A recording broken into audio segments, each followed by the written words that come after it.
This is the Gambling Gauchos.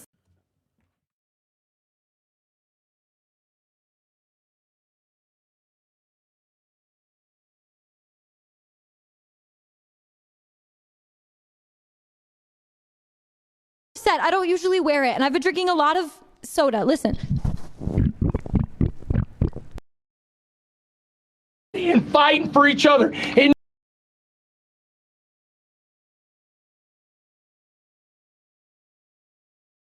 fighting for each other. And no matter what happens, we just say, what's next? That's all we do. Somebody turn on some damn music!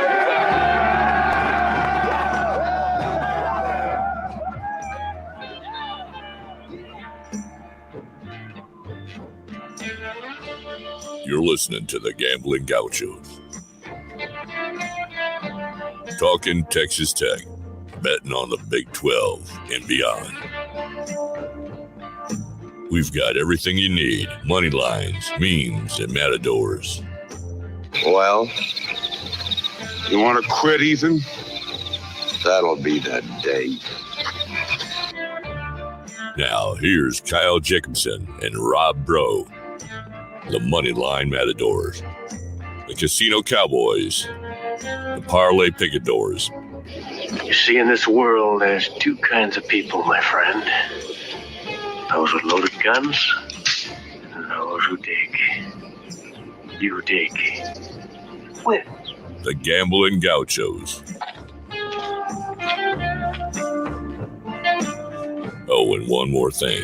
It's all West Texas. It always has been.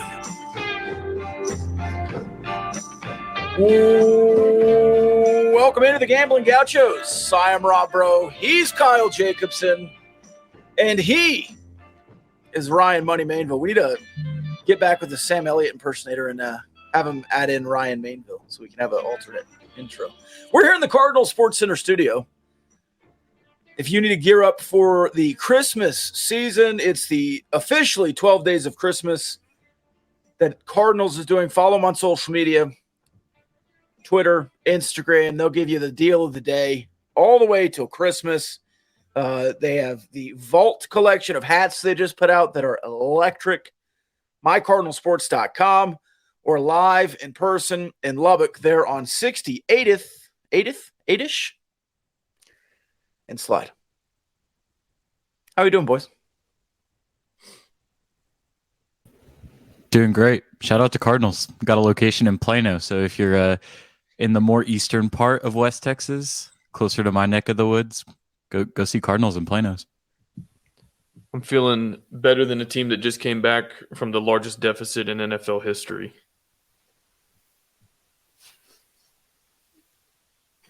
I need a Gauchos chain, baby. Let's go. Kirk Thuggins over there. You like that? You like that? I mean, we were at Cujo's defeating racism on Saturday. Yeah. Hey, shout out for that, honestly. Or fighting against racism. I don't think it's ever going to be defeated. Hopefully one day we work toward that. But hey, can I clarify real quick for people who may not be as online as us? Oh, well, yeah, it was the Head Coaches Against Racism Classic. Yeah. So my wife asked me, she was like, why is everybody in the Discord talking about the end of racism? And I was like, well, it's like a neutral site game, and it's called like the Defeating Racism Challenge or Classic or something. Head Coaches Against Racism. Okay. Yeah. So I was like, it was, they were joking about that if we lose, then we let racism win. And so it was working to defeat racism was that Saturday against Jackson State? But only the coaches were fighting against racism. The players just let it ride. We need all hands on deck there, you know? Well, it's really a fight for everyone. And if you're not fighting it, you're letting it happen, right? Where even was I going with it? Oh, we were at Cujo's. It's on across the bar from us, the Vikings game. We walk in, it's 33-0. And then Ryan, with his eagle eyes, looks all the way across the bar, and he's like, holy crap, the Vikings have tied the game. And we were like, what?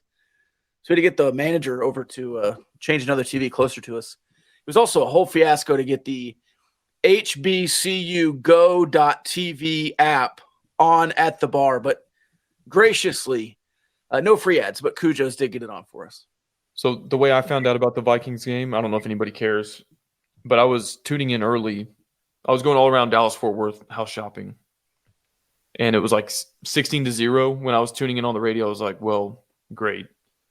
And then I saw at halftime, I was checking a fantasy score. It was 33-0. And of course, like anybody else, I just completely wrote it off. And then a little bit later, it was 36-21. I turn it back on the radio. We're driving to the next house, only to hear that Kirk Cousins throws an interception. I was like, well, we had it to a 2-possession game. We had the ball. Maybe we're about to make a game out of it, but we threw a pick, so whatever. I tune out again. And then I see a text on my phone a little bit later, and somebody's like, wow, Matt Ryan's about to pull a Matt Ryan. And I was like, what? And I pull up the ESPN app, and it says 39-36 in overtime. And I still don't know how it happened. I haven't even watched highlights yet. But shout out to Matt Ryan.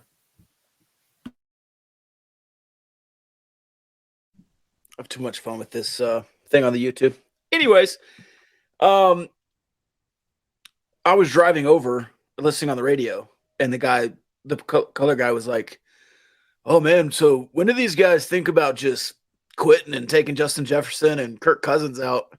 And the play-by-play guy was like, well, maybe one or two more drives. And then I get there, and it's tied by the fourth quarter. The Cowboys went the other way. So yeah, they lost. We don't have to talk about that. They lost to the Jaguars. They were like 5-8 or something. Is that right? Yeah. Their two losses have a combined single digit win total. Yeah. So Best 5-8 team in the country. Yeah. So y'all probably aren't going to win your division either, I guess.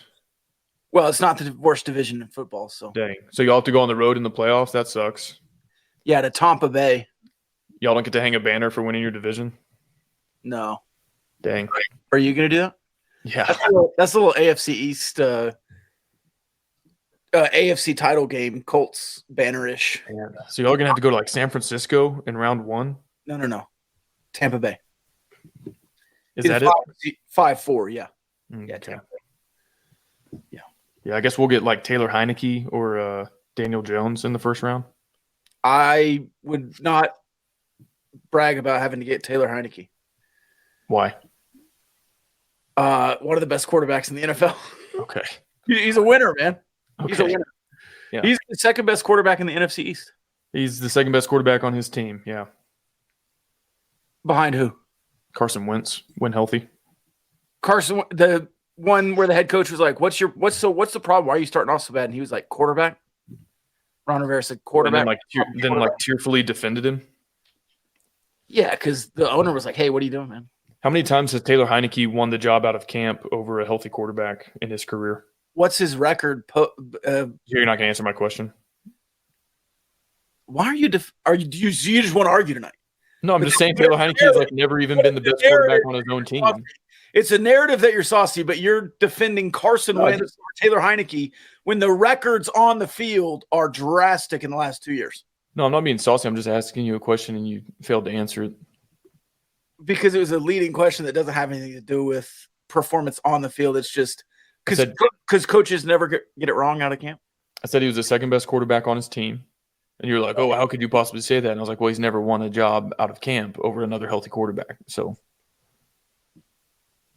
I mean, you watch the games, all right?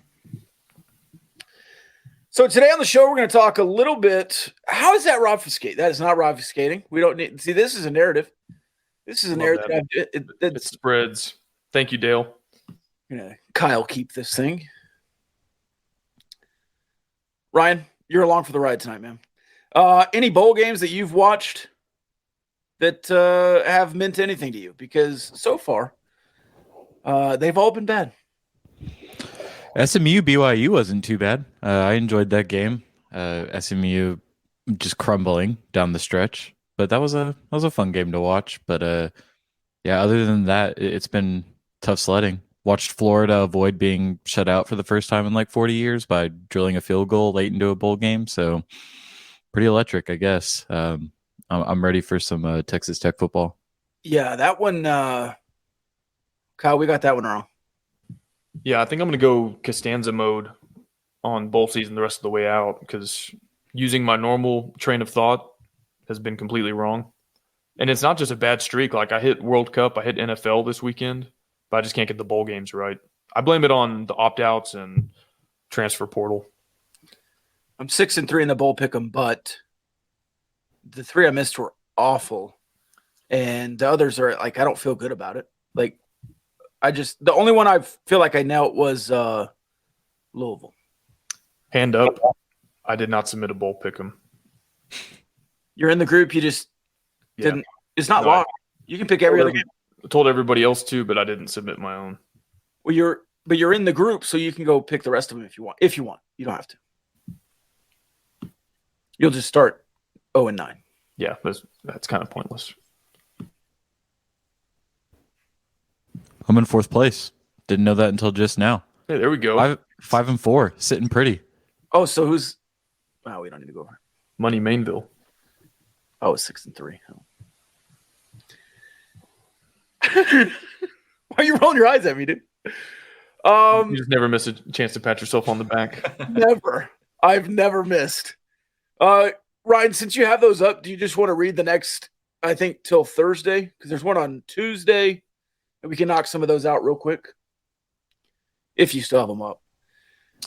Yeah, let me look at this real quick. Because there are no dates on these. Oh. Well, of course ESPN would do that. Okay, the next 6, you said? I don't know if it's 6. Let's at least do the next 3 or 4. I can check the dates while we're going, though. UConn plus 12.5 over Marshall. Ooh. Or against Marshall, I should say. Rob, you and I already picked that one, didn't we? Yeah, I guess I went one ahead on that one. So that was Henry Columbi. Yeah, 12. It's still 12. It was 9. I said Marshall initially, so give me UConn. I'll take Marshall. I picked UConn in my pick'em, so I'll stick with them.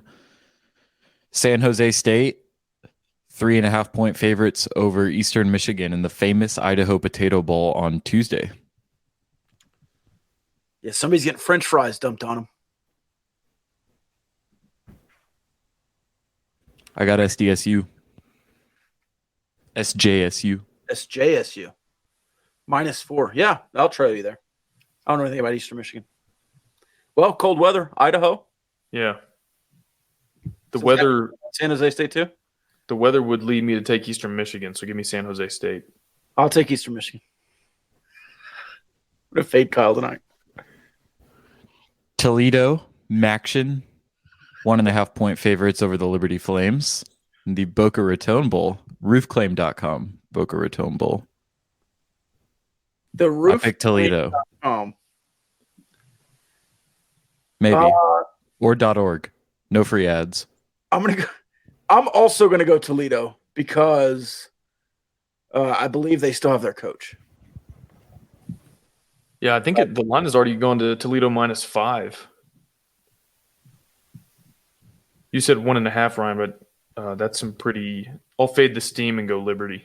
So yeah, I guess I'm looking at when I got it in on the Bowl Mania pick'em of when I locked in my pick. Yeah, so pro tip on the Bowl Mania pick'em, they don't lock until the kickoff. So you can go and look at a live line, and the lines have locked on ESPN like 2 weeks before bowl season started. So you can get month-old lines on the Bowl pick'em if something crazy happens, and then you can ride it to. So if you want to pay attention to where you're going. That would have been really helpful to know like a week ago. Yeah. Well, you can change them still. Well, now I'm definitely going to be in first place. So sorry to everybody else that's in the Gambling Gauchos Bowl Mania pick'em. Want to close it out with Baylor Air Force? Yeah, we can do Baylor Air Force and also Western Kentucky, South Alabama. Yeah, the Hilltoppers is actually a stone cold lock, +4.5. Ryan? Yep. I actually was going to agree there, so I'll stay. And then Baylor, this is 5.5. What was it? That's what I got it at. Air Force is 9-3.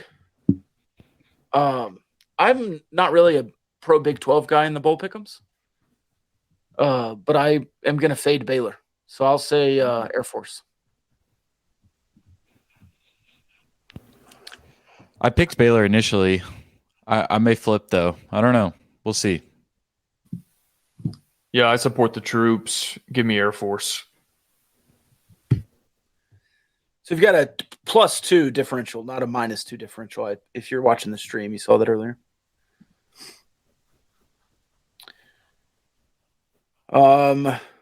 Dale says Hilltoppers.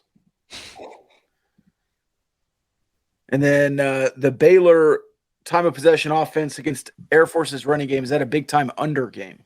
That's what they want you to think, so take the over.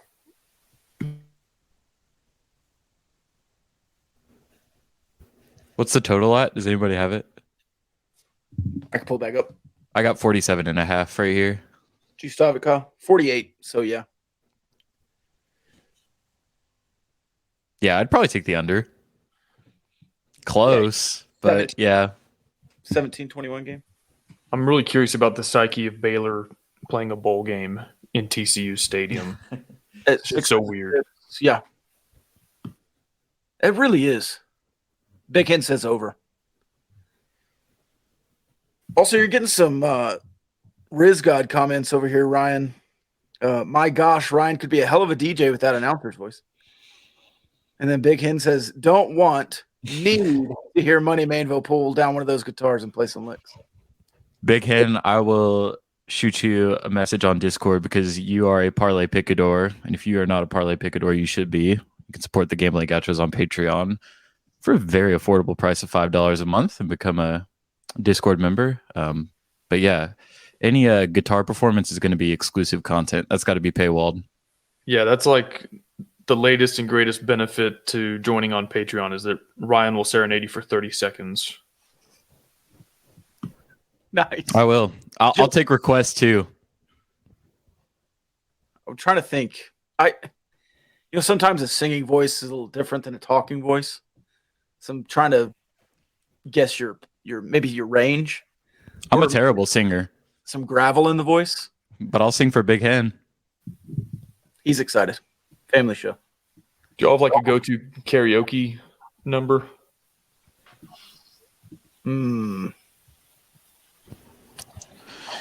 That's a good question.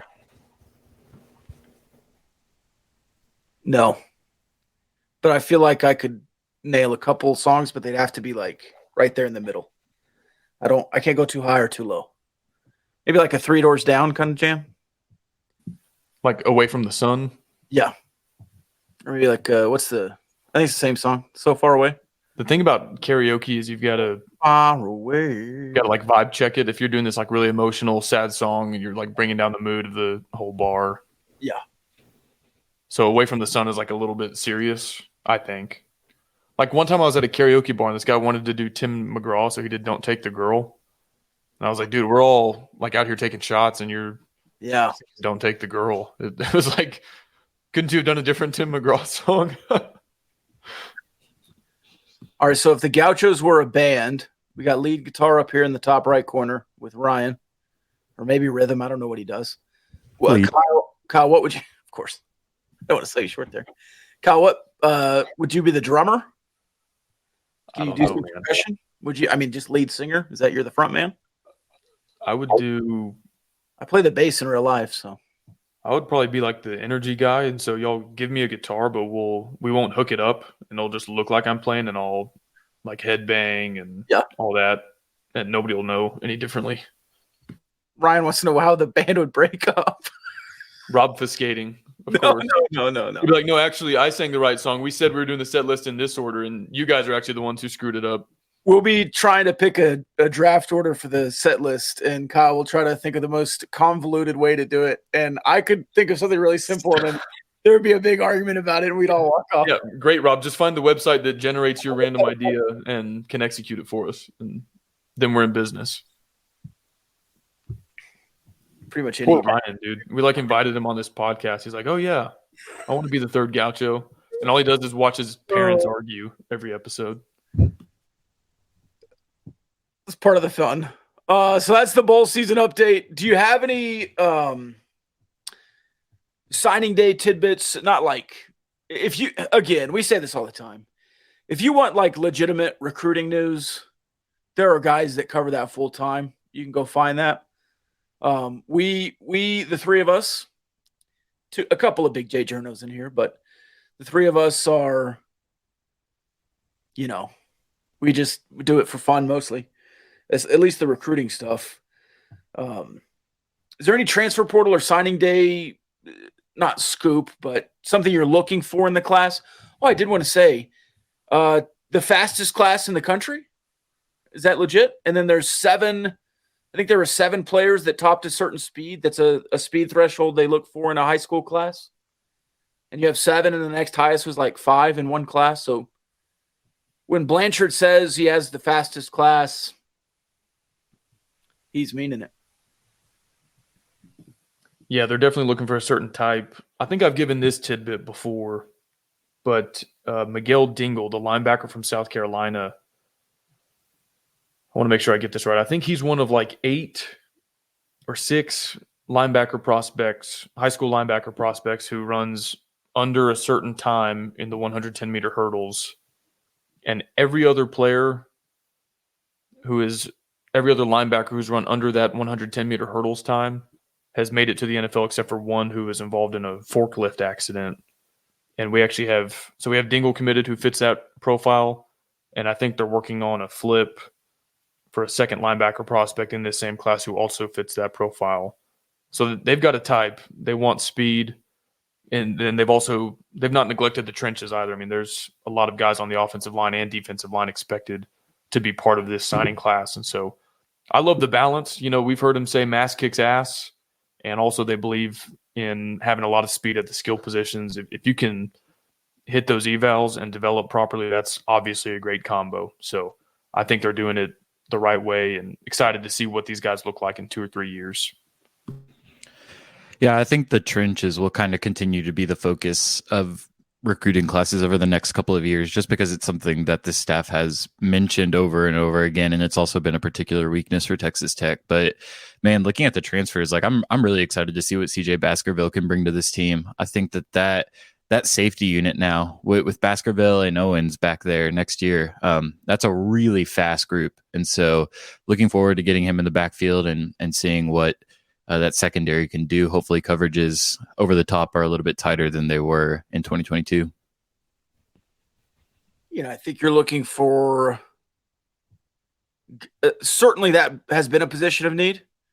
And you can always tell a position of need when you see who's being recruited. When you have 3 or 4 safeties in the first 2 classes and 2 of them are 4 stars, they really put into that position. Hullaby on campus this year, redshirting, and then the 2 in this class that are 4 stars. A note on the red shirts. We talked last week about who could and couldn't play in the Texas Bowl. Now they've done a blanket waiver, so this game does not count on any red shirt at all. So you'll see Tykana, you'll see some of these other freshmen that played. And then maybe Bryson Donnell, Donnell, and then a few more that Koiken, maybe special teams. Yep. I would love to see him get a little more run. The one play he got in against, Baylor, he had the penalty that wasn't his fault. He needs some reps out there, man. He needs to get settled in. Yeah, blocking a guy 10 yards down the field.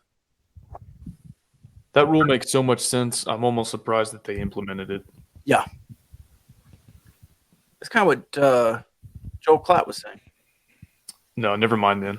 No, I'm just kidding. I was too. Has Klatt? We need to get Klatt on the pod. That we all talking about. I'm talking about all sorts of stuff, man. Yeah, and I don't know what that is, but I guess we're reaching the masses here. Gum, you know him.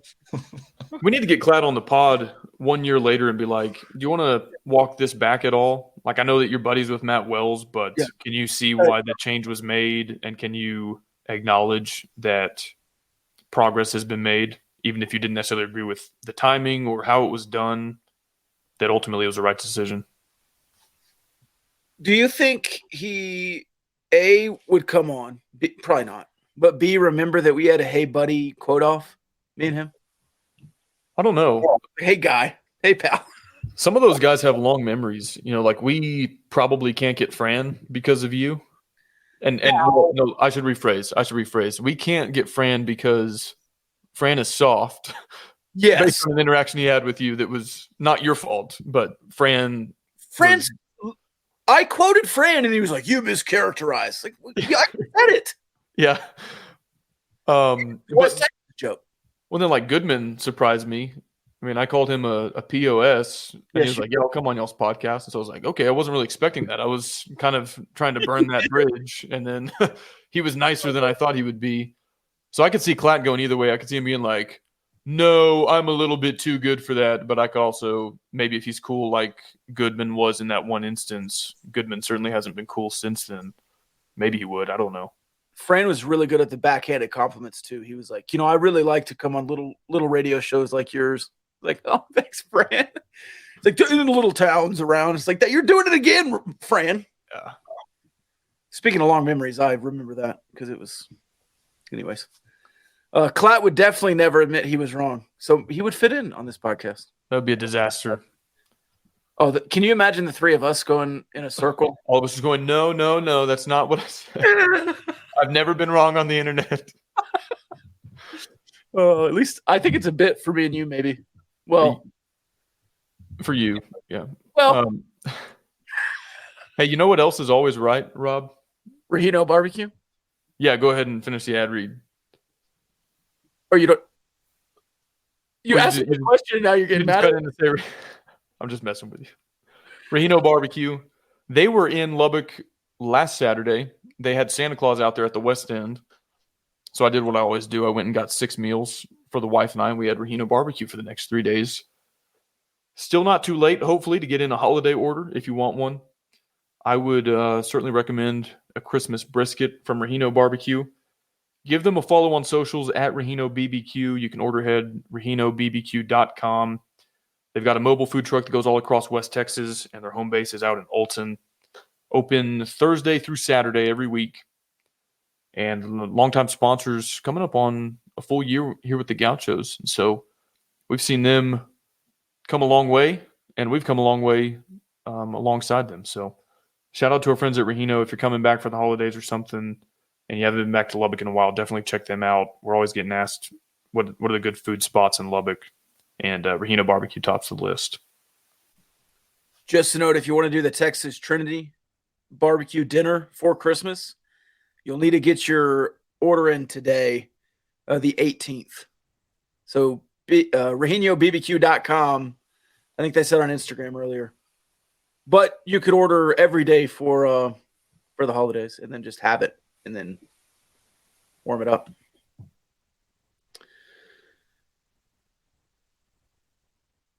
You know what else is warming up? Looks like the Texas Tech basketball team, after a couple of, I don't want to say bad performances, but closer than expected victories over inferior opponents. They put up a 100 burger. Yeah, we do have bots in the chat. It's because the mods have lost all control. But there was lots of bots. Oh yeah, there we go. Hey, pull that back up, man. He can promote our channel. Promote our channel, yeah. It says so right there. DKVD 0. Quality is guaranteed to be the best. Okay. So you beat the brakes off of Jackson State. I guess very broadly, there's been a lot going on with the basketball program in the last week or so. And I see some people that are like, all right, AMAC's coming back. We beat Jackson State. Like, all is well again. What's like let's take the temperature of the room with the basketball team as a whole, because we're, I guess, a couple more non-con patty cakes away from conference play, and then we're down to the nitty-gritty. So how are y'all feeling about the season to this point, the team, everything moving forward? I don't think that I'm way excited because they beat Jackson State, but I think you did see a lot of progress maybe. And Steve Green looked more involved in the huddle, maybe. Of course, you scored 100. The offense looked better. Maybe I'm reading too much into that it was because of Steve Green. But if you look at Jackson State, 1-10, but only a 10-point loss to Michigan. They lost by 40 to Indiana, so that has been done. a 1-point loss to SMU, and then kind of a late run by Mississippi State that ended that one game by 10. You put them in hell on the defensive side. It looked like they've never passed the ball before because you were in the passing lane so hard. And you made shots. I think some of that is translatable, right? So I'm not like dancing in the streets because you beat Jackson State, but Jackson State is not as bad as their 1-10 looks, and you beat them by 50. Now, they kind of got Jerry Jonesed in the second half. I don't know if you got to watch the stream the whole way through, Kyle. Well, you were house hunting, so you didn't. But in the second half, there's windows in this high school gym. And on the, I don't know, we'll call it the southeast corner. I don't know what direction it faces, but the top left corner on the court, when you're trying to shoot a three, there's sun in your eyes. And that's the side that Jackson State was playing on the whole second half. So maybe that's why they didn't do good in the second half, but they also didn't do good in the first half. So I think you can take some positives from that game, but they're not good. They're not as good as Big 12 play. So you're going to need to be better, but step in the right direction, I would say. Yeah, two things can be true. That win probably shouldn't make you feel an awful lot better about Big 12 play, just because, I mean, it's not indicative of the competition level that you're going to be facing in a couple of weeks. And it can also be a more promising sign of what's to come. I think that this is a team that's young.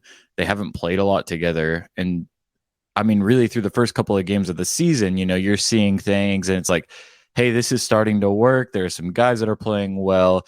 You just got to figure out how to stop throwing it to the other team. Like it's just unbearable. It's a terrible problem for this team early in the season. And I think that challenge to come out and have one of the best games protecting the basketball that you've had in a couple of years is a really, really good sign. And then I think we're just so accustomed to seeing good Texas Tech defense that performances like this can just kind of get overlooked, especially when you have 100 points offensively. But I mean, Jackson State committed 9 more turnovers than they had made field goals. So that's a game that you're really hanging your hat on. I think that game was closer to the identity that you want to be at than you've really shown. That looked like Texas Tech basketball. I don't really know if we've seen even shadows of that this season. And so that was encouraging to me, and I think that bodes well over the next couple of games for them to fall into a rhythm before you're really in the thick of it.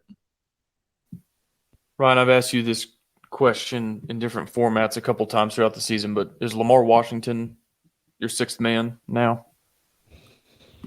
Yeah, I mean, Demarion Williams was shooting the lights out on Saturday, and I think when you've got a guy like that, I mean, if he continues to make shots anywhere near that clip, it's going to be hard to take minutes from him. But Lamar Washington, what he provides on both ends of the floor, even when it doesn't show up on the box score, I think is really, really valuable for this team because you're missing those guys like you had last year that you could kind of just throw into a lineup. And, it doesn't really matter. They're not out there to play point guard or shooting guard or on the wing. They're just out there to play defense and then find a shot on offense. And I think he's a guy that, as a freshman, just has a really good feel of getting thrown out on the court and making things happen, making the right pass on offense, getting to the bucket, getting to the free throw line. That's always been a strength of his. And then the defense was really good on Saturday too. And so he's becoming that guy for me.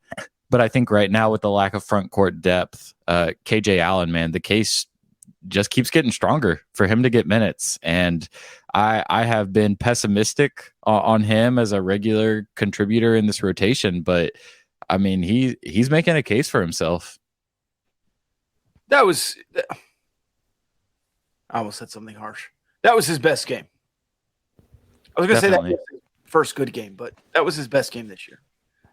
It was the first game, like he had a couple of games last year where he did a lot of things good, but he didn't really directly contribute to your chances of winning in a dramatic fashion. Like he was a guy that could go and get a board, body somebody up on defense, make a really good play. But this game, it was complete. Like he was putting points on the board for you. And I mean, you just need that this year. You don't have guys on the bench. So if there's a guy out there that's going to get you buckets, he's going to get minutes. Fardaws Amac, broken foot. As soon as he's out of the hard cast, last week happens and he's expected to transfer and then coming back, but he's still hurt. I've made my thoughts pretty well known on this. I don't know if you heard our last episode. My entire mentality on Fardaws this season has been that I'm very weary of a big man coming off of a foot injury like that. The precedent is not good. And so expect nothing. And if he winds up being able to give you good minutes, count it as a bonus. But that doesn't seem to align with some of the fan base sentiment that are hanging their hat on, well, as soon as Fardaws comes back, then da-da-da-da-da, we'll be some other different version of this team. How much are you expecting from Fardaws in Big 12 play this season? Not a lot. And that really hasn't changed from where I feel like I was at the start of the season.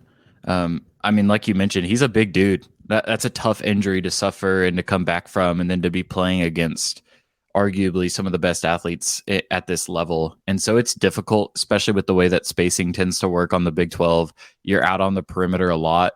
He's going to have to be moving laterally really well to be able to keep up on the perimeter with some of those Big 12 guards. And so, yeah, man, I'm kind of with you, just waiting to see what we get. But I just continue to be surprised at the anticipated level of impact that he's going to have. And that's not to say that he's not a good player. He is. He's a very good basketball player. But even like when he got his cast off, it was like, here he comes.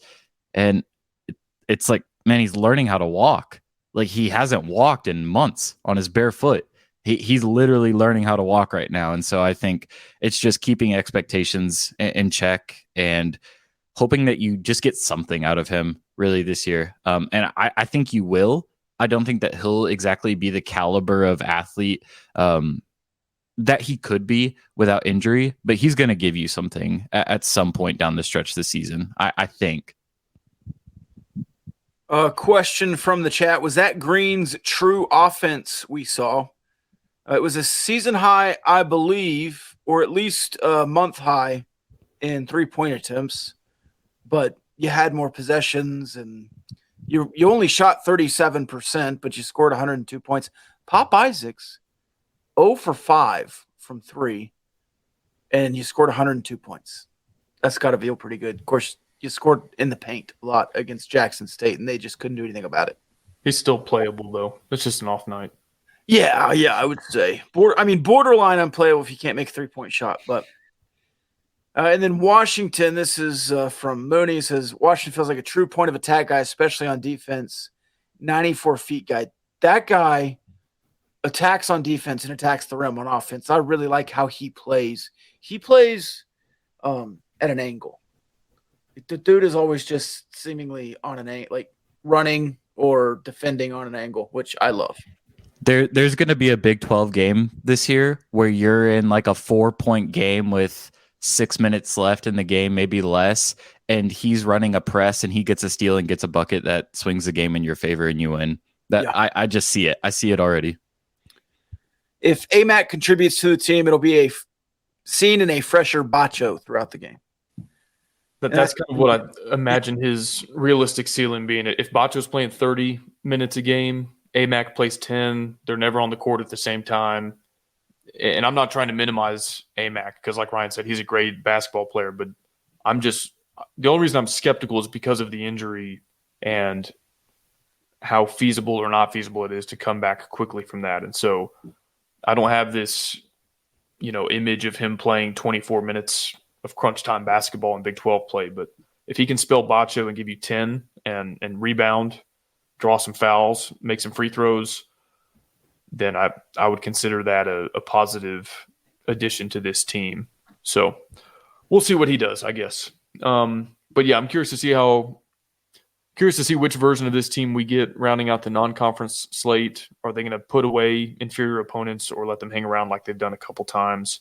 Now we've sort of seen both versions of that at different points during this season. And I don't know, maybe I'll feel a little bit better about Big 12 play if they can keep this going. I'll ask y'all again before Big 12 play starts, but if I gave you over under, excuse me, over under 7.5 conference wins. What are you taking right now? I still lean over just because we've seen Oklahoma take a terrible loss. We've seen TCU take a terrible loss. They've been playing well. If you can win 100-50 two more times in non-conference play, which you play Houston Christian and South Carolina State, maybe I feel better about that. But if you're giving me like 7 or roll the dice, I'll roll the dice. I'm probably there too, but I don't feel great about it, especially because when we made our preseason picks, I was extremely low on West Virginia, and they've shown that they can be a better basketball team than I imagined. But I think I'd probably still go over. But yeah, it's dicey, man. It's a good conference this year. It's tight. I'd probably go under. Yeah. And I'm usually not a pessimist, but I think if you get to 9-9, you feel good about your tournament odds. You know, going 500 in this conference has typically, historically meant you're a tournament team, and I don't know if we're quite there yet. So I'll say under, but I hope I'm proven wrong. Me too.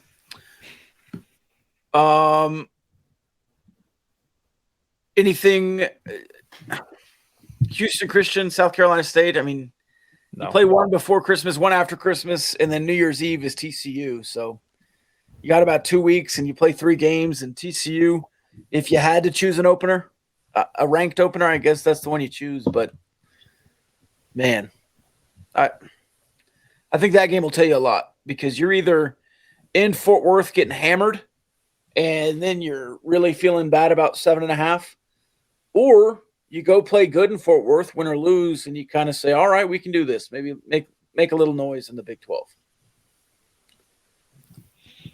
That arena is going to be scarlet. Hopefully. I mean, that's essentially a home game. It's got to be with TCU in the playoff. You've got to pack that building and try and snag one to open Big 12 play. Underrated point there. Seeing TCU fans struggle to secure Fiesta Bowl tickets has been chef's kisses. Yeah. They're really upset about it too. Like, that kind of sucks, doesn't it? When you want to go to a game and you can afford to go to a game, and you've made travel plans to go to a game and you just can't get a ticket. Mm. That would suck. Yeah. Expected in basketball season too, right? Okay, we got a good idea from a Twitter follower. He asked on Twitter for our all Mike Leach era team at Texas Tech. That's kind of a fun way to reminisce about the players that he recruited, coached, developed.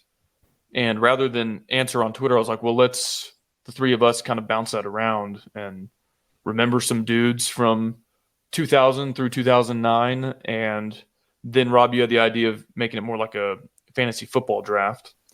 And so we're going to build each of our respective best Leach-era Texas Tech teams by drafting Leach-era players. So to determine the draft order, everybody's going to guess a number 1 through 50. And whoever gets closest to the random number gets the top draft pick, second closest, second draft pick, and so on. And then we'll snake back and forth like a fantasy football draft. Okay, so we are snaking. Yeah. And then now, is this Price is Right rules, closest without going over? No, just closest. Okay. Absolute value. Okay, so I'll let you all pick first. Any number between 1 and 50. Ryan, you can choose first. 23, not for Jordan. 100 years of Texas Technical College. Like that. Robert? 27. Okay. 23 and 27. Okay, I'll go. Oof. Wow, y'all put me in a bind here. I'll go 28. All right. I'm just going to hit it once so everybody knows this is kosher. It's 50. I don't know if y'all can see it. We can't, but I trust you.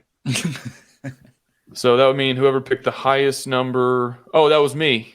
Yeah. So I'll get the first pick in the draft. How about that? Rob, you'll go second. Okay. Money third, and then we'll snake back. Now, this is 2 picks. So before we start, because I have a big board of players I would like to draft in a certain order. Are we going like the best real life team? Is this fantasy football? How are we doing this? Yes, so let's call it fantasy football. We'll go quarterback, running back, 3 wide receivers because it's Texas Tech in the Leach era, a flex.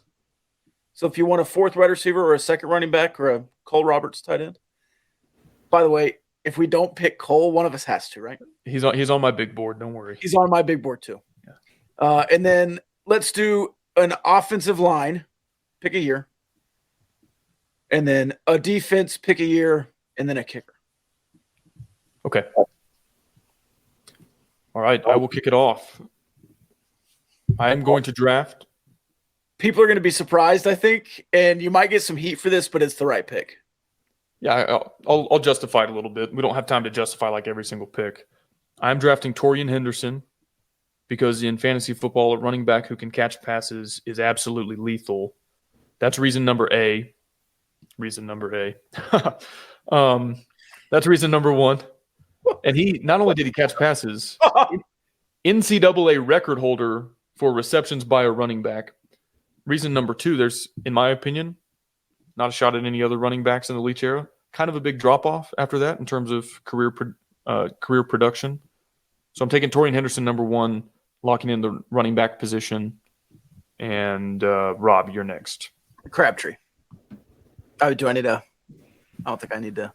I think that makes perfect sense. Okay. Money, you got 2 picks, man.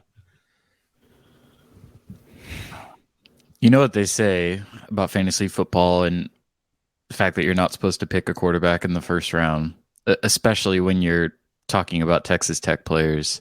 But screw it. I'm taking Graham Harrell, man. Give me Graham Harrell for my first pick. I was looking over some stats today as we were preparing to make these. Do you know, obviously, I'm guessing both of you know that Graham Harrell is the leading passing touchdowns career leader for Texas Tech. But do you know how many touchdowns separate him from the second leading career passing touchdown? So I know. Yeah, just Tech. So I know Cliff had 100 career touchdowns, but that's running and passing.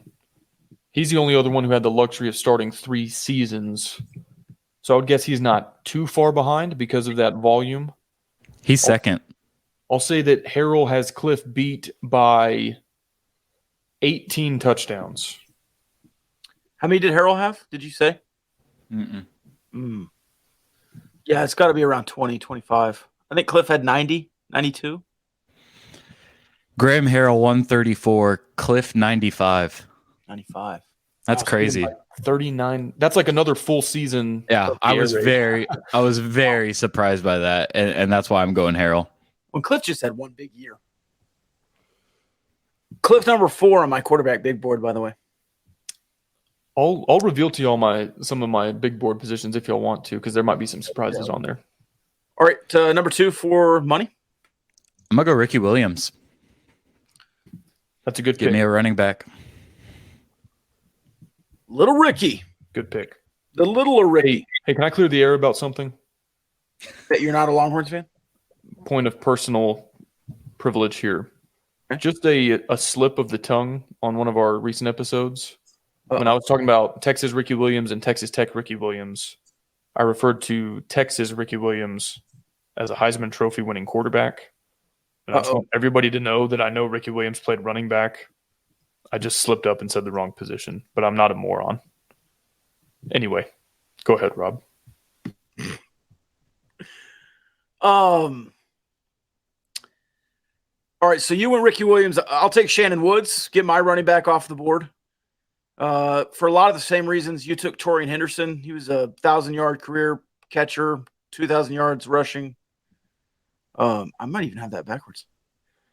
Is what it is, though. He could do both. Shannon Woods, running back, off the board. Well, y'all really screwed the pooch on this because I'm about to draft the number 1 slot receiver available. Very high volume of catches, which if we're in a PPR league, that's to my advantage. Wes Welker, who should be the next member of the Texas Tech Ring of Honor. And I need an outside guy. So give me Joel Fulani. 2 great picks. I should have saved my running back. You know what? It is what it is. Yeah, nobody else was going to draft him. That was a waste of a pick, but whatever.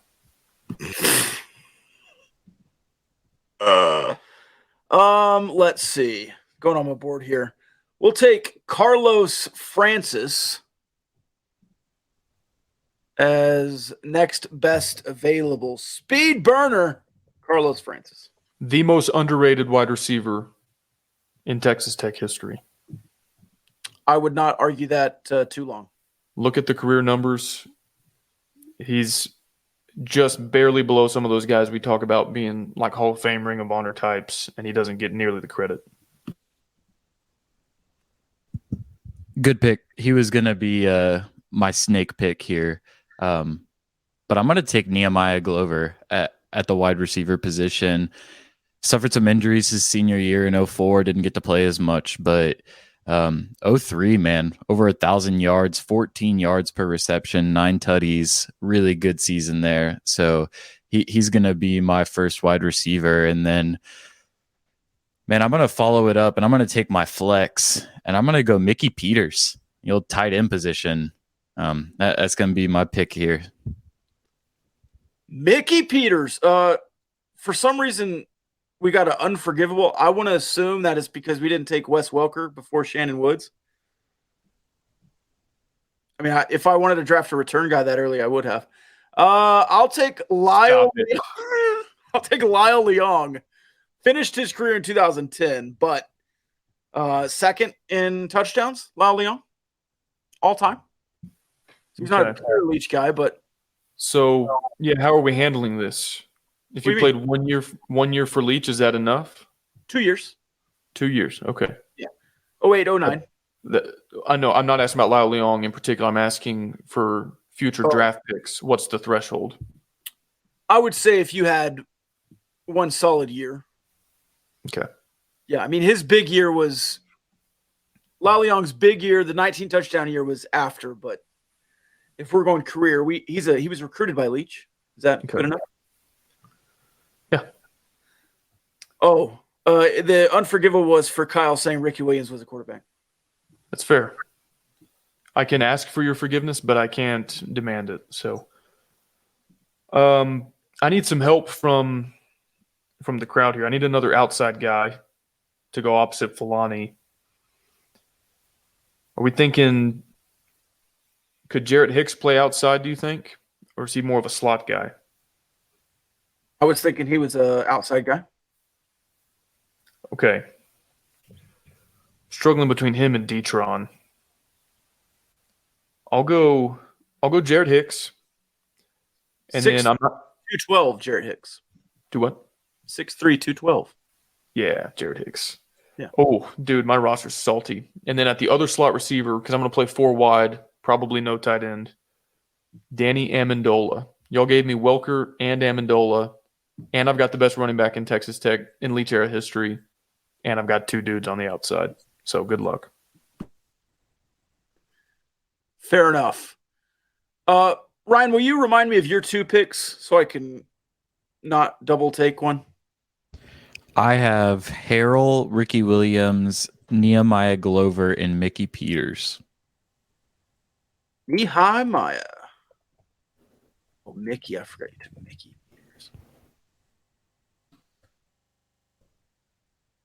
Hey, so I just want to clarify something. We've made close to a dozen picks between all of us. 13. And only one quarterback is off the board. Is that right?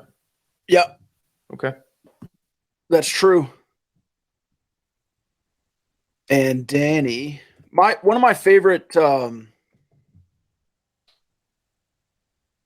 memories as a kid going to games was people chanting Danny, Danny, Danny, Danny. All right. Let's see. I'm going to go back to my big board. A lot of these wide receivers off here. Do I want to get a guy like Eric Morris? Emo? Do I want to go Rojo? The athlete? Do I want to double down at running back? I kind of do. I'm going to go Baron Batch. Baron Batch, another really underrated player in Texas Tech history. Are you running some two-back sets? Yeah, I might so. Shannon Woods can be out in the flats if we want him to. Yeah, like that. We also, I think, just erased our chance to take Cole Roberts.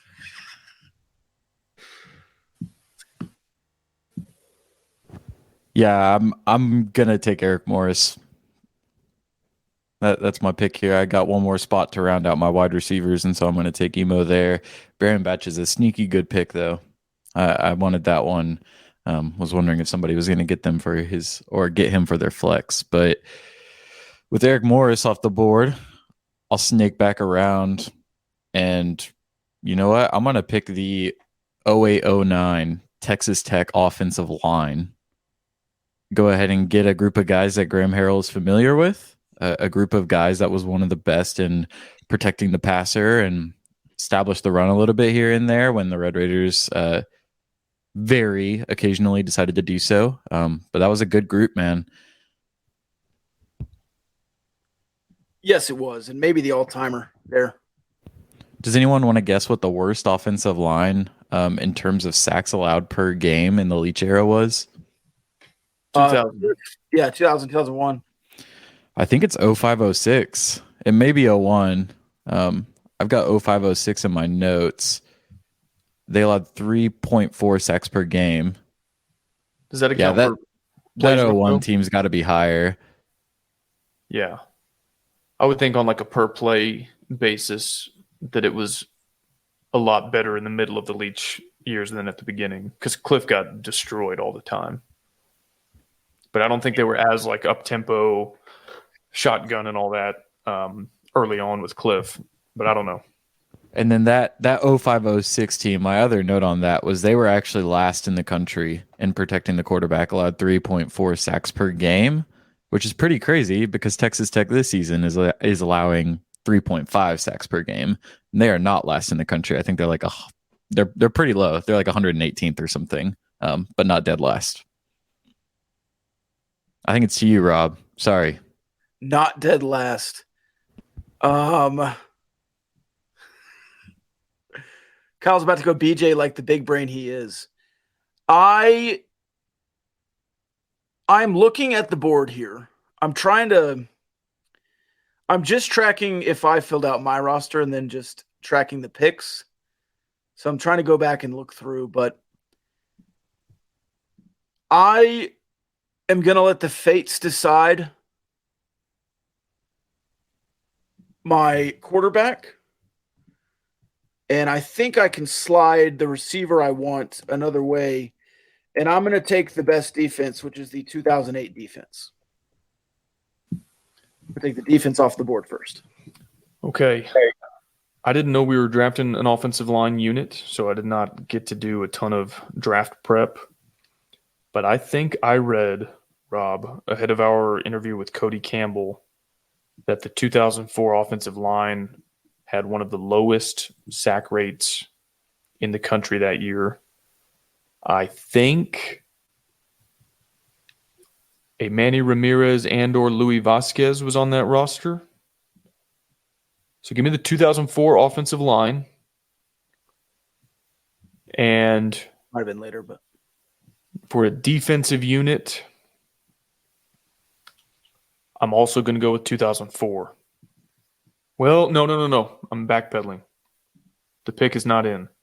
2002, because I get Aaron Hunt and I get Ryan Aycock, which if we were drafting just position only, those would be among the top defensive linemen and top secondary. There's another guy in there too. Was Kevin Curtis still there? All-time leading tackler for Texas Tech was there in 2002. Flu shot. Flu. That's right. In. 2004 offensive line, 2002 defense. And I don't know what their numbers were, but they had some good dudes. Picks. And I'll coach them up, get them in the right scheme, and we'll win some games. Back to me. Detron Lewis is my wide receiver 3. That is a great pick. Great value at this stage in the draft. Thank you. We're really going to play chicken for quarterback, aren't we? I could take a number of dudes at this point, so it's not a priority for me. All right. While you guys are arguing, Graham Harrell has 500 yards and 6 touchdowns. Ryan, you could, if you just draft the quarterbacks before Rob and I do it, then you could leave us with, Sticks or somebody. Not a shot at Sticks, but you could take the record setters. That would be really awesome. Let's see. Where am I at? I think I need a defense. You need a defense and a kicker. Ooh, kicker's still on the board. Which, man, I wish I wouldn't have said that because I was going to try to take the first kicker off the board because there's really only one good one. There is. But I've got Graham Harrell. We're throwing it to the end zone every single possession. So I'll leave Alex there for you. Actually, I've got the snake pick. Yeah, you have 2 picks. Oh, I've got the snake pick. So I'm taking the defense.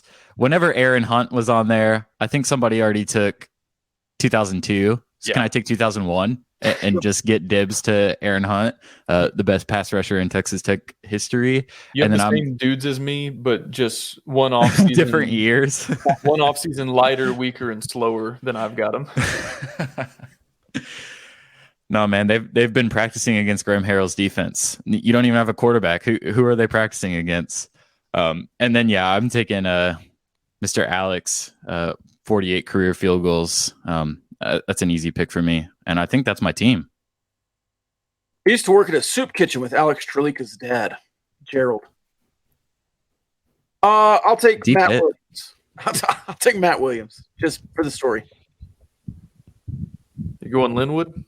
Yeah, and we're only kicking PATs. He's never kicked. Yeah. Okay. 57% or something. So I've got a point. Bustin, all these guys are. I've got a point of clarification. Okay. I have 4 receivers and no tight end. Do I need to draft a tight end? Or if I'm playing 2 slot receivers, am I good? Yeah, one of those wide receivers is your flex. Flex, yeah. So I need a quarterback and a kicker to complete my roster. Yep.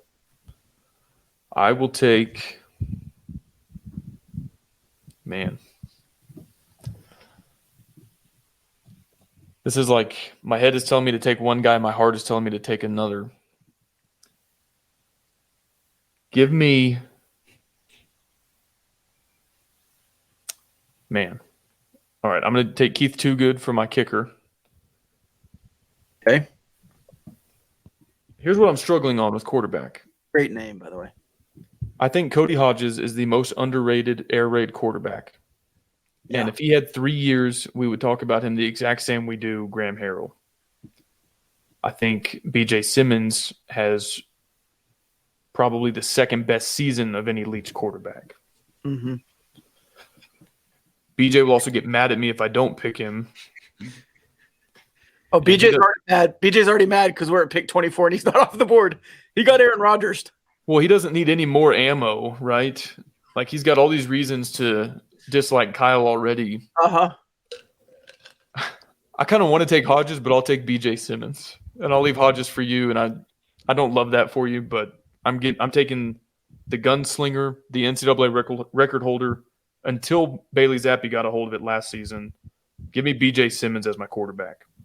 All right. I'll take Cody Hodges and win a bunch of games. Now, I didn't take an offensive line. Are we still short? Finish this round? It's got to snake back to me. I've got to have the last pick. Right. So we can just get like a bench piece, like another depth flex guy. All right. Sweet. I have no idea what I'm missing. You have, let's see. You could just get another wide receiver, yeah. Yeah, another receiver, or if you wanted to get like Bristol Olamua at tight end. Cole Roberts, diversified lenders. Oh, yeah. We still haven't taken Cole yet. I'm taking Cole. Give me Cole Roberts. You're the new favorite gaucho. Yes, by a mile. Snake? Oh, my goodness. Who's still on the board here? Let's see. I've got wide receivers up. You could take Edward Britton. You know what I'm going to do? I'm going to take Darcel McBath and put him at wide receiver. Okay. Is Rojo still on the board? I think he is. Robert Johnson's still on the board. You got Rojo and Edward Britton still on the board.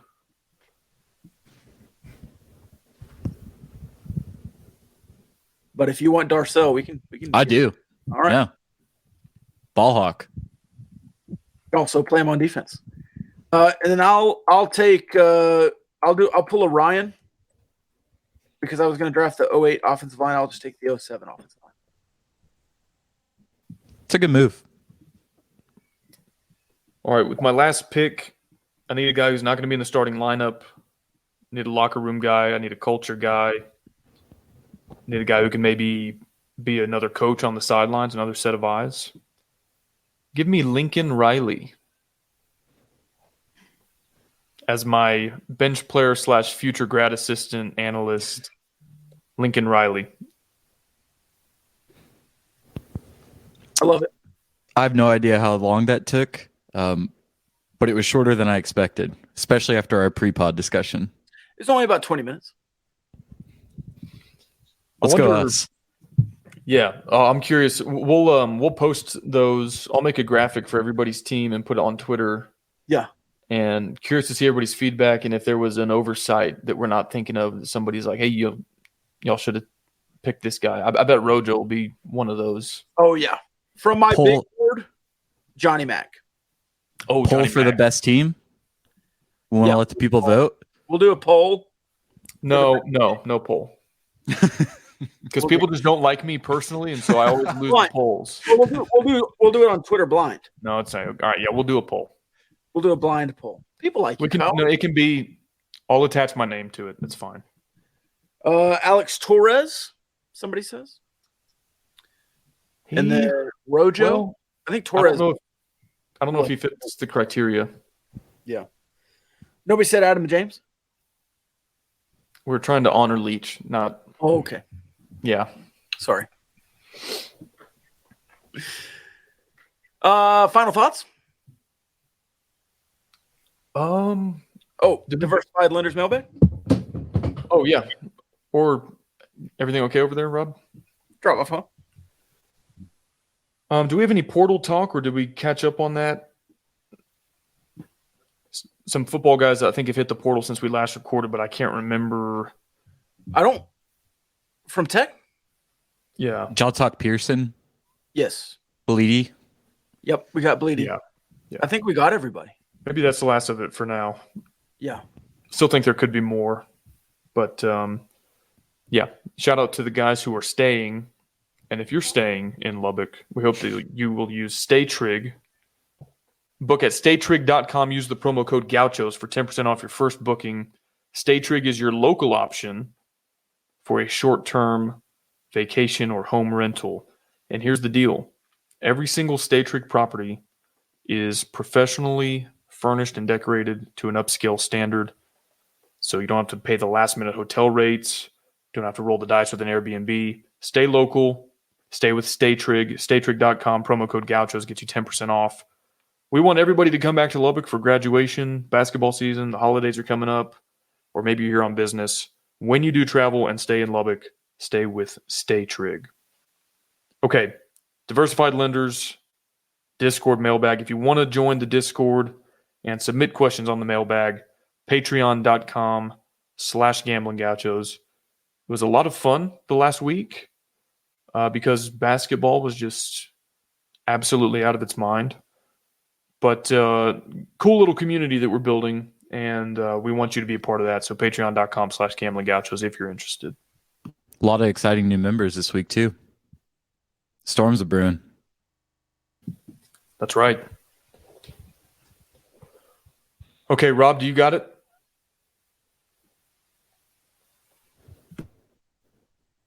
Yes, I got it. Sorry. Okay, yeah, you were muted for like 45 seconds there. Yeah, well, we were doing I didn't want to interrupt the live read. It's good radio. I'm excited about StayTrig that I just don't want to jump in on you. Right. Even 30 seconds after that's over with. Did you see the video that I sent you on the Twitter DMs? Yes. How Chill, read- Auntie. he leads me on. He leads me on red a lot. And I was like, say it later. He's like, "Oh, that was a funny video," and you're like, "You didn't give me." I was credit. busy this weekend. I was driving a lot. I was offline for once. I am trying to find. The mailbags have been hot lately. All right. Would the Vikings have been able to make that miraculous comeback against anyone other than Matt Ryan? Well, yeah, because I wish I should have prepped for that question because there was that graphic earlier in the season for our first 3 big comeback wins with all the NFL teams that are down by this much with this much time left are like 0-300 or whatever, and Kirk Cousins is every single one is just like sipping Gatorade on the sidelines, and we come back and win all of them. So it has less to do with Matt Ryan, more to do with Kirk Cousins, the best quarterback in the NFC.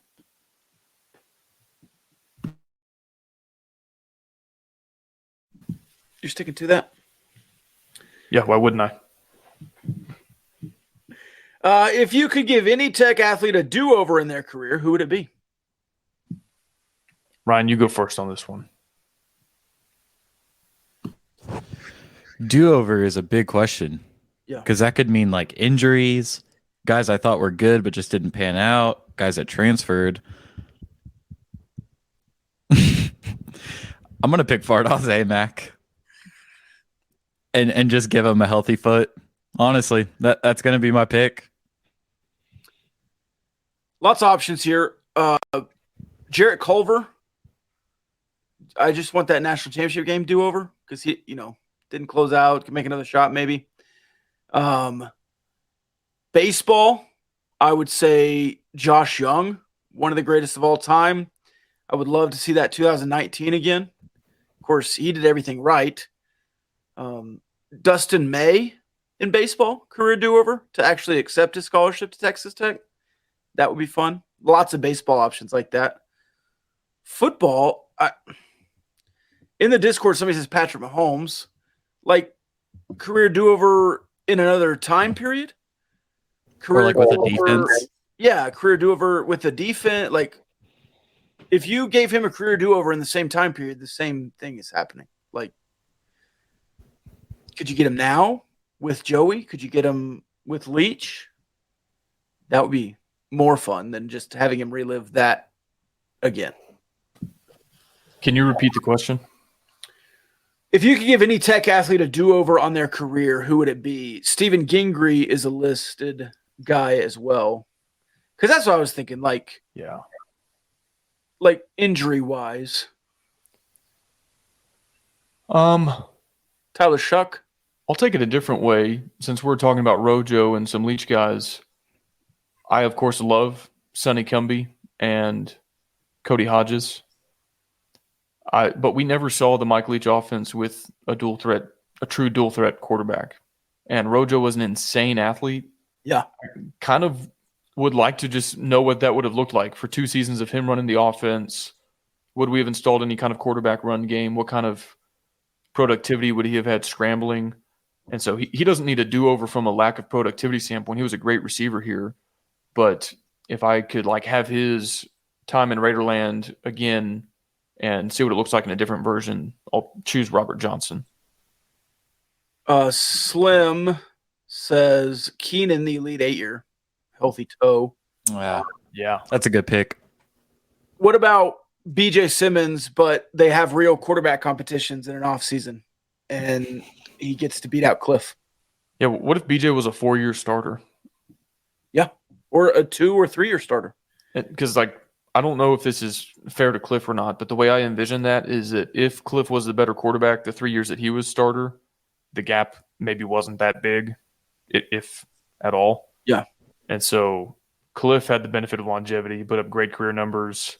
By his senior year was really good due to the experience he had. But if BJ Simmons' 2003 season had 3 more years of him starting preceding that, how much better could it have possibly been? So, yeah, that's a fun one to think about too. When you saw what Cliff finally did as a senior, 5,000 yards passing, it was doubled all of his numbers. BJ certainly would have done that, I think, multiple times. BJ not blowing his knee up on a celebration would have been cool too. Who are the woos McGuire has been tweeting about, and what's y'all's sentiment on team impact for the new recruits? We've answered that several times, but I'll let you go over it again, Kyle. And Ryan, do you have who committed? I do not know. I don't either.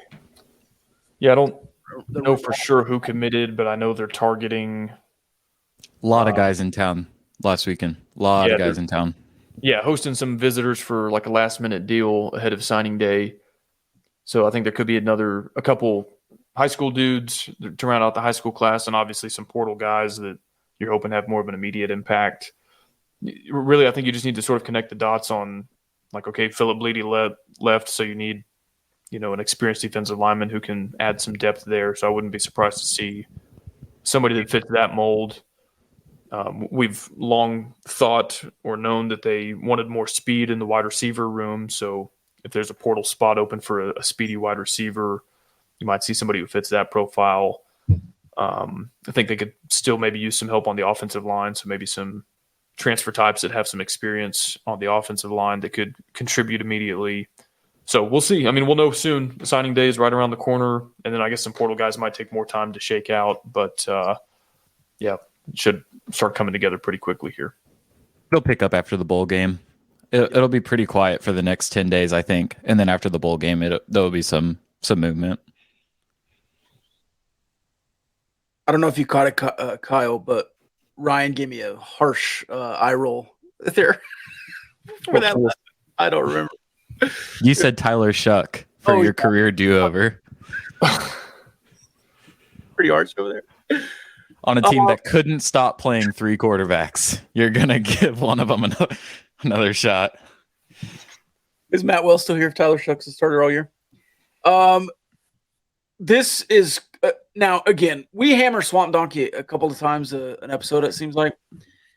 But he says as a Vikings fan, but he clarifies before and says for Kyle. It's like, we get it. Like, you're asking the Vikings fan. You don't need that's a double qualifier. Anyways, given the current and sure to increase 10-0 record in one-score games, including 4-1 on Greg Joseph field goals, and given the Vikings' playoff history, how confident are you there won't be another installment of Vikings missed field goal to lose a playoff game catalog? Hang on 1 second. I had to take another hit of the copium there because a bunch of Cowboys fans are still talking about season-long margin of victory and point differential. And all we do, we just sit here at 11-3 division champs playing home playoff games. So, yeah, you can point to, they're all one-loss, close comeback wins. I don't care. They're all in the win column. So, yeah, no, we're due, right, Rob? Due theory. We've missed enough crucial kicks in franchise history that we're due to start making some. So I have no fear whatsoever that the Vikings will choke this away in dramatic fashion in the playoffs. None. Clip. We will clip that for later. 117-47. I want winners. Is the basketball team #back? Ryan, is the basketball team #back?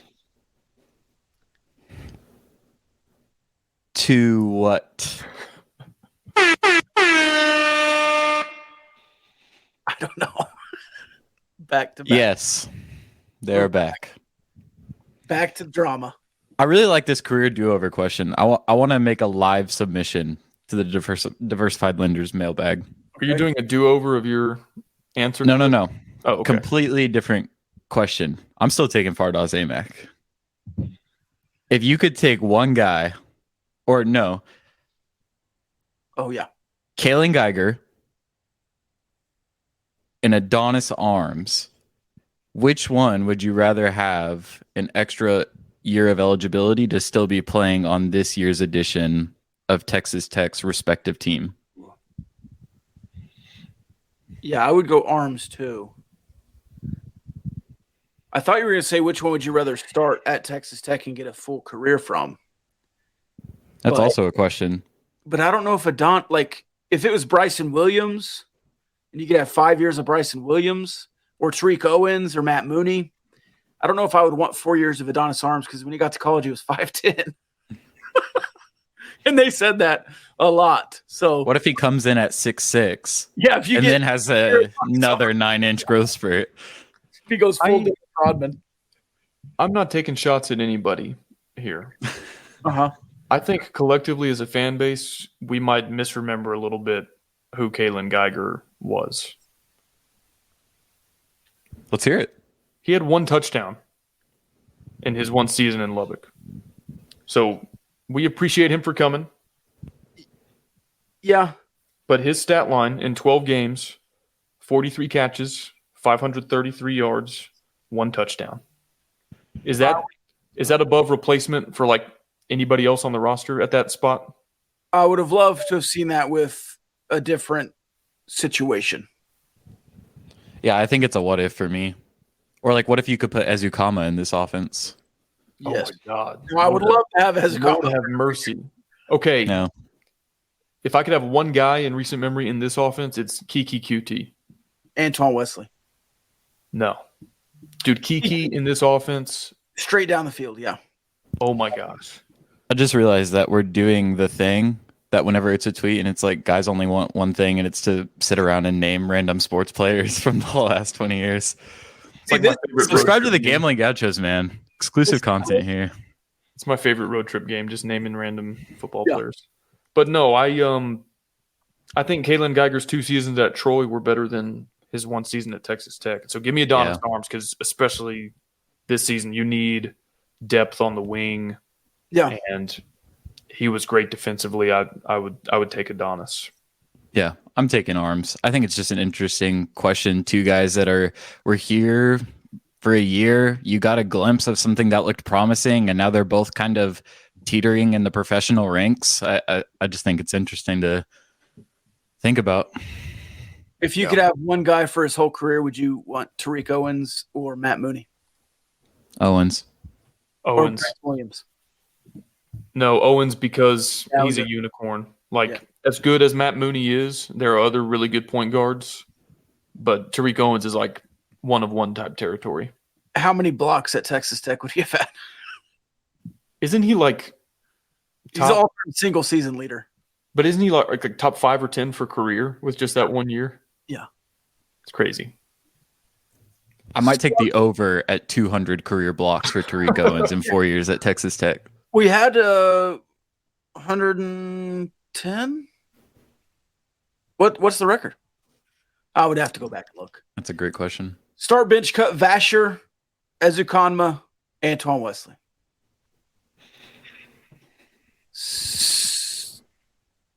Start Wesley. Bench Ezukanma, cut Vasher. I don't know if I like that. These are so hard for me because I always ask myself way more questions than are actually asked. Yeah. Who's the quarterback? What offense is it? Right. Or am I going based off like actual numbers, production, intangibles? But I think I'd go that order too. Wesley, Ezukama, Vasher. Okay. Did a little bit of homework. Circling back to the last question.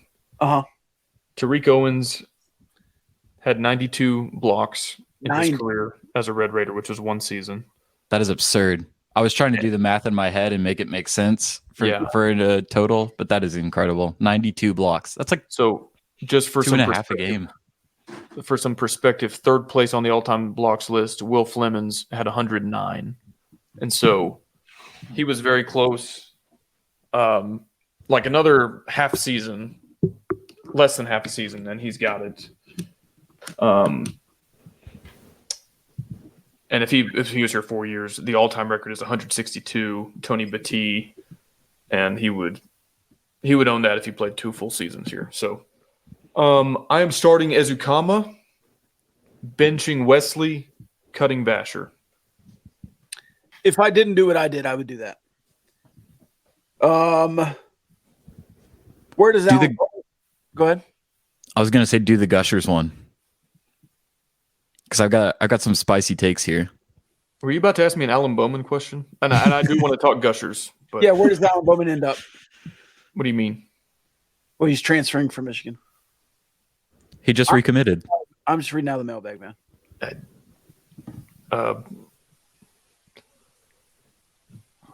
Penn State. Texas, I think last time. Penn State. Purdue. I like Purdue. He's going to throw for 5,000 at Ball State. Yeah. Western Kentucky. Dun, dun, dun. All right. Where's the Gushers? Is it in the correct? Probably not. It was start, bench, cut, Okay. Gushers, Welch's Fruit Snacks. Oh my goodness, I'm not going to be able to remember the other one. Fruit roll-ups. Fruit roll-ups. That's what it was. I am starting Gushers, benching fruit roll-ups, cutting Welch's Fruit Snacks. Now, Welch's, that's like a blue bag. Yeah. Oh, fruit roll-ups. But you have to unroll it all and then put it all in your mouth at the one time. And then Welch's and then Gushers. Yeah. So, did you just cut Gushers? Yeah, you cut Gushers? Yeah. Over Welch's. I love those are the goat fruit. Oh, those are terrible. This was going to be my follow-up, was a start bench cut of Walmart Smileys, Welch's Fruit Snacks, and the Mott's Fruit Snacks. I don't know if y'all have had those, but those are incredible. I buy Mott's. Second best. No. I buy Mott's, so that's you start those. Hold on. I don't know if I've Big had Mott's guy. Smileys from Walmart, so I'm undecided on benching or cutting Smileys versus Welch's. I'd have to try them. Have you had the Scooby-Doo ones? Yeah. Those are good. Yeah, they're still not starting over Gushers or Mott's. I think Gushers are overrated. They're too sticky. I got a blind fruit snack taste test brewing For the TikTok? for the TikToks. Okay. Kyle was awful at the Dr. Pepper one, so. Well, the sampling was contaminated. Rob gave me a bunch of water and called it McDonald's Dr. Pepper because it was just melted ice. So, Well, one of us did it perfectly, and then one of us didn't. yeah, because I gave you good samples. Also drove to like 4 different gas stations for you that day. Oh, man. I think that's it on the mailbag, too. There's some David Yost stuff I just saw, but I don't think it was in the mailbag. There's So more in the mailbag, isn't there? Well, there was a huge conversation about graphics and Alan Bowman and let's go back.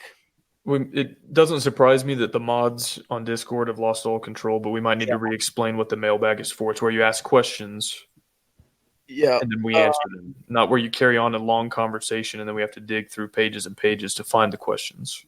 There's one more question. It's from you. It says, "Are y'all trolling?" Oh yeah, on the Slowpoke stuff. Yeah, that was in response to. Oh, Max Duggan. Yeah. Over under pick. Under. Would under be higher in the draft? Lower. Or in the draft.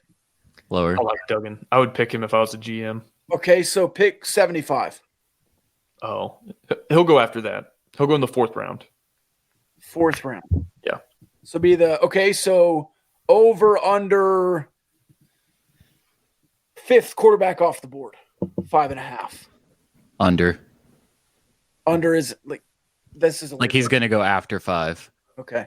I need to see who else is in this class. 8th. Whether it's justified or not, I think he's gonna go lower than 5th because you've got, Levis, who everyone still seems to love for whatever reason. You got Young. Stroud. Is Stroud in this draft or does he have another year? He's in this draft. Yeah. You've got Hendon Hooker, I think, is declaring, even with the ACL. Yeah, I'm gonna go under. Let's see. Clayton Toon. Oh, why would you do this? I hate these freaking articles. Dorian Thompson Robinson from UCLA, Cameron Ward, Washington State, Jaron Hall, BYU, Bo Nix, Oregon, Hendon Hooker, Tennessee, Will Levis. Bo Nix is playing. He's going to be playing in Lubbock. Anthony Richardson, Florida, CJ Stroud, Ohio State, and Bryce Young. That was somebody else's list, not mine. Now, where was that? Bo Nix is going where? To Oregon. He's recommitting. just like Alan Bowman for 2 weeks. Okay. But he's actually going to be playing in Lubbock, so we'll see. We'll see Bo Picks out on the plains. Good. I'm with you. Money line, Texas Tech against Oregon. Shock Knicks. Ooh. I'm filing that away for the 6 degrees of Texas Tech Oregon thread that we'll do before that game. There's a lot of juice in that game. A lot of overlap. Be a fun game. Oregon ties. Shuck won't be starting. Anything else? Final thoughts? He would if he had a career do-over. That's true. No, he'd already be gone. He'd be in the NFL draft. Former number 1 overall prospect. And Matt Wells will be starting. Starting Him again. Walter Football, number 1 overall draft pick. Yeah. The number 1 mock draft. Yeah. Y'all want to do a Festivus episode on Wednesday? Sure. There was one more thing we wanted to talk about last time that we didn't get to. Okay. So OU and Texas leaving. Just want to give a rant on that? We can save it for Wednesday. Yeah, that's a good Festivus topic. Yeah. So come ready to air your grievances. It's my favorite part about Christmas. Yeah. We'll right then we'll be knocking on the doorstep of the bowl game and Big 12 basketball. So the quiet period is almost over. All right. I don't have anything else to add. Ryan, final thoughts? I got nothing. Love y'all. Eat some Mott's fruit snacks this week. Yeah. Or the good ones, the Welch's, the red ones. Is it cherry or what? All I know is that the grape ones in Welch's might be one of my least favorite things that I've ever eaten. Well, am I thinking the same thing? Because I'm thinking it's just one flavor in a big bag. That's what I was thinking of. They got all the fruits, I think. Hey, so Ryan, maybe I need to advise on that and see what I'm talking about. Ryan, do you like fruit roll-ups and gushers? I don't love fruit roll-ups, but I do like gushers. Also, I haven't had them in a couple of years, though. So got a good nostalgia factor to them. I'm trying to formulate tomorrow's start bench cut. So I've got gushers, fruit roll-ups, and Welch's, but should we put Mott's in there instead of Welch's? Scooby-Doo. We need to have a sub poll for our fruit snack poll. We'll the Mott's are good. But I will ask everybody tomorrow, and we'll see what they say.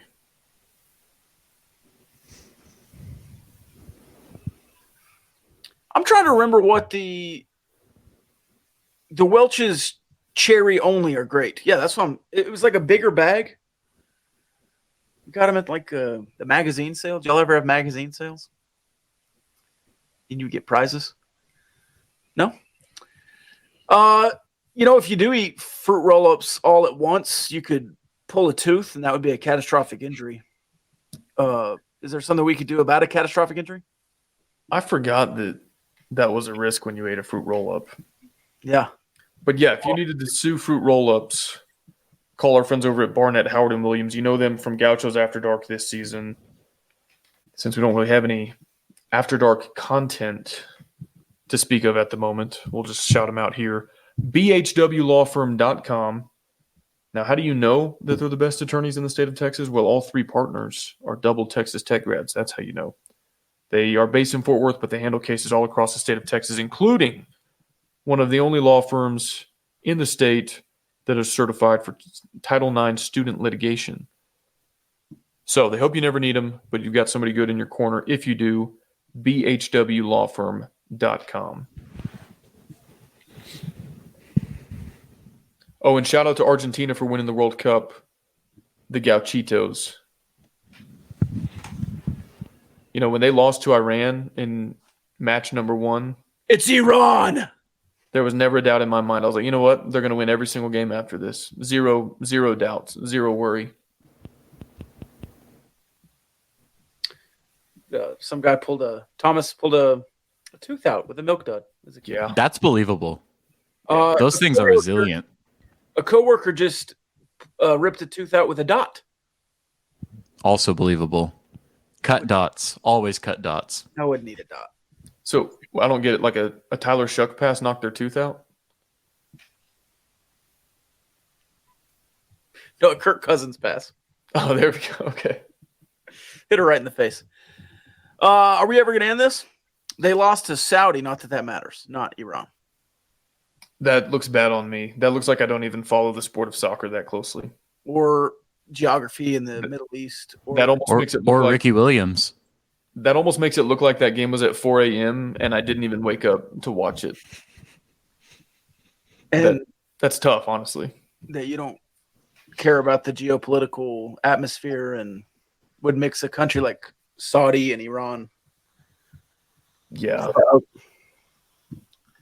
Tough look for a man in politics. All right. Are we ever going to end this, or are we just going to keep going on and on and on? Love y'all. I'm not really Happy holidays.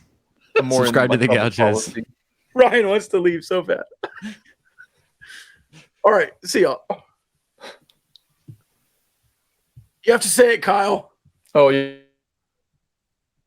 And he froze. Oh. He froze. No. Oh, there he goes. There he Love goes. y'all. All right.